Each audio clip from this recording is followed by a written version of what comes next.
Everyone, welcome to my YouTube channel knowledge facts with Anamika Shrestha. तो आज का जो मैं टॉपिक लेके आई हूँ वो यूरोपीय कंपनियों का आगमन पार्ट 2। इसमें हमारा जो बाकी का सेक्शन रह गया था हम उसके बारे में पढ़ेंगे कि जो डैनिश थे, डैनिश के बाद फ्रांसीसी आए, तो ये हमारा 2 टॉपिक रह गए थे, तो इसको हम कवर करेंगे। तो लेट्स स्टार्ट कि जो भारत में जो डैनिश थे उनका आगमन कब हुआ, मतलब भारत कब आए, तो वो 1616 ईस्वी में 1616 ईस्वी में जो डैनिश थे वो भारत में आए थे। और जो डैनिश थे इनके द्वारा जो प्रथम फैक्ट्री की स्थापना, जो उन्होंने प्रथम फैक्ट्री की स्थापना की थी वो कहाँ की थी, तो था तैकुम्बार तमिलनाडु। तैकुम्बार तमिलनाडु में उन्होंने प्रथम फैक्ट्री की स्थापना की थी। और कब की थी, तो 1620 ईस्वी में। तो डेट एंड कहाँ, ये दोनों ज़रूर याद रखें, ये इम्पॉर्टेंट है फॉर एग्ज़ाम पर्पस। एंड जो उनके द्वारा जो दूसरी फैक्ट्री की स्थापना की गई, जो दूसरी फैक्ट्री स्थापित की गई डैनो के द्वारा, वो थी सैरामपुर बंगाल। सैरामपुर बंगाल में उन्होंने दूसरी फैक्ट्री की स्थापना की। और कब की, तो वो 1676 ईस्वी में। तो ये भी ध्यान रखिए दूसरी फैक्ट्री की स्थापना कब और कहाँ की गई, ठीक है। और भारत में इनका आगमन, ये भी इम्पॉर्टेंट है, तो ये भी ज़रूर याद रखें। अब नेक्स्ट में हम पढ़ेंगे फ्रांसीसी। जो फ्रांसीसी थे वो कब और उनका मेन उद्देश्य क्या था भारत में आने का। तो जो प्रथम फ्रांसीसी कंपनी जो स्थापित की थी वो थी the company and oriental. The company and oriental, इसकी जो स्थापना की गई वो कब की गई, तो 1664 ईस्वी में।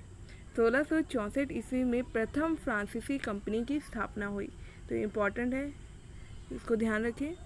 और जो उनका मूल उद्देश्य था, जो मेन पर्पस था भारत में फ्रांसीसी को आने का, वो था भारत में व्यापार हेतु, मतलब भारत में व्यापार करने के पर्पस से वो भारत आए थे।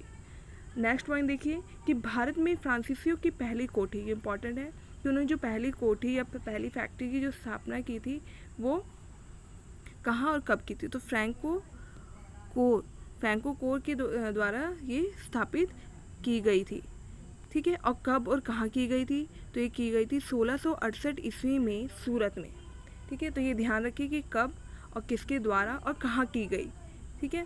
तो नेक्स्ट पॉइंट देखते हैं हम कि भारत में फ्रांसीसी मामलों का महानिदेशक, जो फ्रांसीसी मामलों के द्वारा महानिदेशक जो उसके सॉल्यूशन को सॉल्व करते थे वो कौन थे, तो वो थे फ्रांसिस मार्टिन। जो फ्रांसिस मार्टिन थे उनको फ्रांसीसी मामलों का महानिदेशक कहा जाता था। तो ये इंपॉर्टेंट है, अगर आपसे एग्ज़ाम ने पूछा है कि भारत में फ्रांसीसी मामलों का महानिदेशक किसे कहा जाता था, तो वो था फ्रांसिस मार्टिन। और इन्होंने पांडिचेरी की भी स्थापना की थी। पांडिचेरी जो केरला में पड़ता है, तो उसकी स्थापना कब की गई, 1674 ईस्वी में, ठीक है। तो ये भी ध्यान रखिए। नेक्स्ट देखिए कि फ्रांसीसी गवर्नर डुप्ले के समय में फ्रांसीसी प्रभुत्व की स्थापना हुई, ठीक है। जो फ्रांसीसी वो एक अपनी सत्ता में आई, तो वो किस गवर्नर के टाइम पे आई, तो वो थे गवर्नर डुप्ले। तो ये ज़रूर ध्यान रखें। अब आ जाइए कि जो फ्रांसीसी थे इसके टाइम पे हमारे 3 कर्नाटक युद्ध हुए, प्रथम, द्वितीय और तृतीय। तो हम देख लेते हैं कि प्रथम हुआ वो कब से कब तक चला, तो वो 1746 से लेके 1748 ईस्वी तक चला। और ये किस किस के बीच में हुआ, तो फ्रांसीसी और भारतीय सेना के बीच में हुआ, जिसमें कर्नाटक के नवाब नववरुद्दीन शामिल थे। तो ये ध्यान रखिए कि कौन इस कर्नाटक युद्ध में शामिल थे और किसके बीच में और कब तक चला, ठीक है। और जो ये युद्ध था इसका अंत हुआ 1748 ईस्वी में। 1748 ईस्वी में इस युद्ध का अंत हुआ। और किस संधि के साथ हुआ, तो वो थी ए ला शापल की संधि के साथ इस युद्ध का अंत हुआ। तो ये ध्यान रखिए कि प्रथम कर्नाटक युद्ध किसके मध्य में हुआ, कब हुआ और किस संधि के साथ समाप्त हुआ।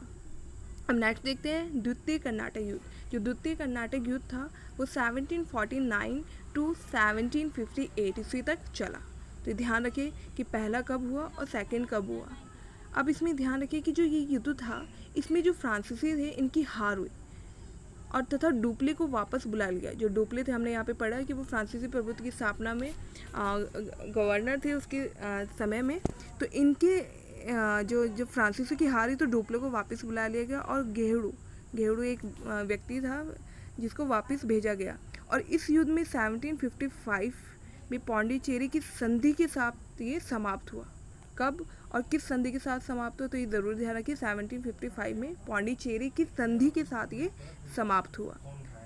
अब नेक्स्ट देखिए कि तृतीय कर्नाटक युद्ध। जो तृतीय कर्नाटक युद्ध था वो कब हुआ, तो 1758 टू 1763, ये 1758 से 1763 ईस्वी तक चला।